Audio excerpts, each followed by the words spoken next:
کابینەی نوێ حکوومەت پێویستە زیاتر گرنگی بە پێشکەوتنی ئافرەتان بدات هەرو وڵاتانی تر بۆ نمونە ئافرەتان هێرە کە دەیانوێت کارێک بکەن بچنە دەرەوە بوونی خۆیان بسەلمێنن بتوان ژیوی ژیانی خۆیان بەدەستی خۆیان دامین بکەن بۆیە پێویستە حکوومەتی هەرێمی کوردستان زیاتر هەلی کارێکی باش و سەلامەت بۆ ئافرەتان بڕەخسێن بۆی زیاتر بتوان بێنە دەرەوە و توانای خۆیان بسەلمێنن.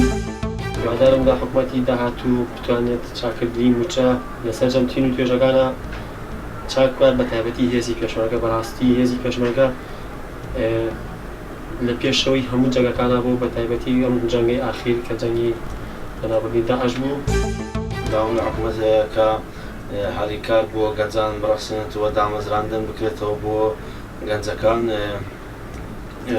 وایتر هیوایەکان بە گەنجەکان ببەخشێتن کە بێهیوانە بن. زۆر کەس هەیە بێهیوا بووە لە بێئیشیدا. حەز دەکەم سەرکەوتن بۆ حکوومەتی بێ ئینشاءالله خزمەتی وڵاتی بکرێت چ لە قوتاعی تعلیمی بێ چ لە سەحەت بێ لە بۆ ئیش لە بۆ خزمەتی وڵاتە.